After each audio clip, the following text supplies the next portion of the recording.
Chelsea are linked with Granit Xhaka, 33-year-old Granit Xhaka. This is against their usual transfer strategy. Is Xabi Alonso actually going to have the keys to the club? This is a club who are obsessed with signing young players on long contracts. But Xabi Alonso clearly wants more experience, leadership and Premier League proven quality. And Granit Xhaka is exactly that. Xhaka and Chelsea have reportedly agreed personal terms, although reports are kind of conflicted right now. We're going to get the big David Ornstein, big Fabrizio actually confirming this. And the obvious connection is Xabi Alonso. Xhaka was fundamental to that title-winning team at Leverkusen. Him, Ertz, Boniface, all them guys, Jeremy Frimpong. That was a great team 2 years ago. They went unbeaten for a full season. So he already understands the Alonso system. If you're going to play for it at the back, he knows exactly what he's doing. He knows exactly how Alonso wants possession built from deep. He knows these Spanish guys, they love their possession ball. Chelsea's squad last season, on average, was 23.8 years old. Xhaka is going to at least lift up a couple of years. That is very good because you need experience around these young players and you're not going to finish 10th again. You're not just going to implode for no reason. When Granit Xhaka signed for Sunderland last season, they immediately made him captain. He just joined, they made him captain, said, you are the man in the room. Please lead these young men to a top flight finish. And they actually got European spaces at the end of the season above Chelsea. They literally finished 7th. A newly promoted team finishing 7th and qualifying for Europe. He was also Sunderland's player of the season. So Chelsea aren't chasing the old error-prone Arsenal version. You know, the guy who was getting booed off when he was getting red cards and stuff like that. They're looking at a much more mature midfielder now. He's an actual adult. He's an organiser on the pitch. He's a controller. He's a coach on the pitch. He can actually tell these guys, okay, you stand there. They're going to listen to him. So the question isn't, is Xhaka still good? Xhaka's obviously still good. We saw him last season. He can still pass. He can do his thing. It's whether Chelsea should still pay a significant amount for a 34-year-old in September. That is the big question. Is it worth going old and maybe get a good season out of him? So what type of midfielder is Granit Xhaka now? Xhaka is no longer the chaotic midfielder, like I said, from Arsenal all those years ago, getting booed off by his own fans. He has become basically a deep line controller and organiser, basically the adult version of Adam Wharton. His main job is just to dictate where and how the team progresses possession. You're not getting no dribbles through the midfield, you're getting straight passing between the lines. His strongest qualities are his progressive passing, by far. His switches of play, if you're going to be a 3-4-2-1, then you've got wing backs either side, tempo control, positional intelligence, he knows where to be on the pitch, leadership and communication. At Sunderland, he ranked 86th percentile for progressive passes, 86th percentile for passing to the final third. This is for Sunderland, by the way, a team that has notoriously low possession. He was responsible for a grand total of 16.2% of Sunderland's total progression, placing him in the 95th percentile. This is a player who is getting on the ball and moving it forward. Cole Palmer has a dream midfielder behind him. In a way, that means Sunderland's entire build-up was disproportionately basically dependent on him playing good. He's also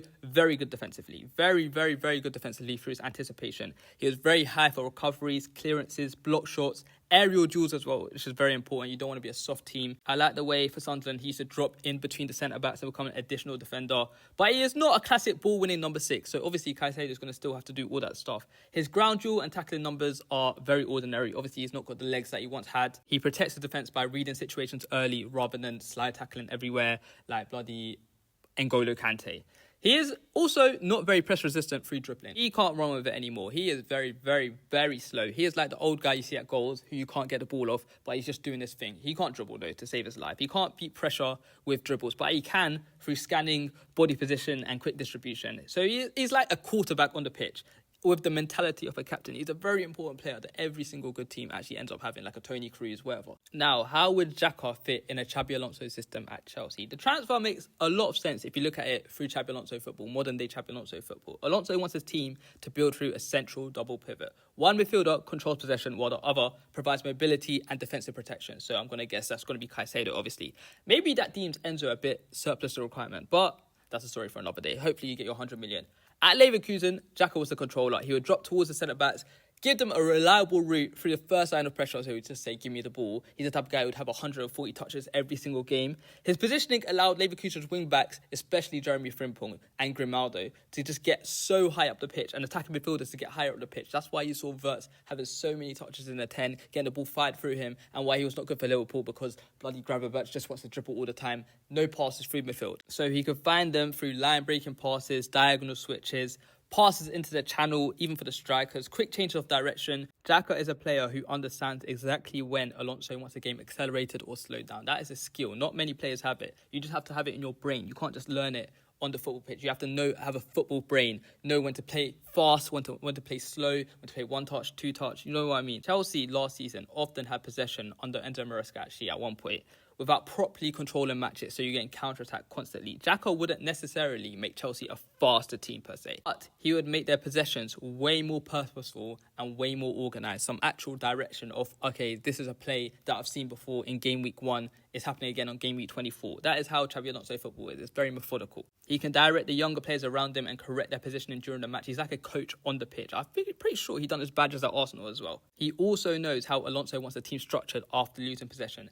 That familiarity reduces the adaptation period for a new coach as well, because it's going to be a demanding system. Players need to learn how to play in a whole completely different new system. And honestly, pre-season is going to be shorter because of the World Cup. So yeah, he's not going to be made to cover every single blade of grass. You need signings to control the structure. Structure is so important. Under slot, you know I'm not going to make this an awful video, but yeah, let's make everyone around him very functional. Essentially, Xhaka is basically Alonso's tactical voice on the pitch for him. Xhaka should play alongside Caicedo, not replace him. He should probably replace Enzo, who I don't even know what his main skill was at the end was. What was he actually playing like? He was a box crusher, but he's a passer for Argentina. I actually don't understand Enzo Fernandez. Anyways, their qualities naturally cover each other's weaknesses. So Xhaka provides passing range, tempo control, positional discipline, aerial strength, leadership, and then Caicedo provides recovery speed, ground coverage, ball winning, counter pressing, carrying through pressure. So their strengths and weaknesses basically complement each other very well. Even though Caicedo's, his weaknesses aren't actually that tough. Like, he can still pass. So Xhaka will probably operate from left side of centre mid, and then Caicedo on the right side because they'll both be on their stronger foot. Then if Xhaka defends deeper when he comes into the back line to receive the ball, Caicedo can remain higher up the pitch and try to win the ball high up the pitch, connect the midfield. When Chelsea lose possession, Caicedo has the athleticism to defend the spaces Xhaka cannot reach. At the same time, Xhaka's passing could also release Caicedo from having to control every single build-up by himself like he has to do for Ecuador. The concern is basically placing too much defensive responsibility on Caicedo. Obviously, it's a 3-4-2-1, so you're going to have 3 defenders behind you, but still, you don't want him tied every single game. You still need the front 3, the hypothetical front 3, if you play 3-4-3. You still need them 3 guys getting back into midfield because you can't just leave massive space in front. Alonso has to keep the team compact and protect Xhaka from repeated on-field transitions. Against defensive deep blocks, basically, the partnership can completely control territory. I can imagine Chelsea being very, very, very good defensively next season. Against fast transitional teams, Chelsea maybe need a more mobile alternative. Honestly, Andre Santos, some respectable performances next season wouldn't go too badly. Lavia, you want to play more than 5 games a season, that would be kind of helpful too. This wouldn't be a partnership for every single game. Obviously, there's 38 games, different opponents all the time, whatever. But as a partnership, it combines Xhaka's brain and distribution with Caicedo's athleticism and defensive quality. So basically, a really good match, yin and yang. My verdict is, this transfer, it makes sense if the fee is reasonable. Xhaka offers experience, leadership, and immediate understanding of Alonso's system. You just plop him right next to Caicedo, his lack of mobility won't be that obvious, it'll be protected. The obvious risk is paying too much for someone turning 34 years old.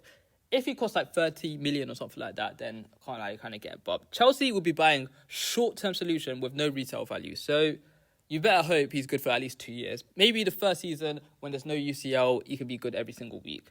But for 1 or 2 seasons, he could bring control to the team, to an extremely young team as well. So the verdict is good player, logical fit, but the price decides whether it's a smart transfer. Don't go beyond 25 million. Don't even go beyond 20 million. Fling them bloody Mark Guehi or something like that. Like, comment, and subscribe. Love.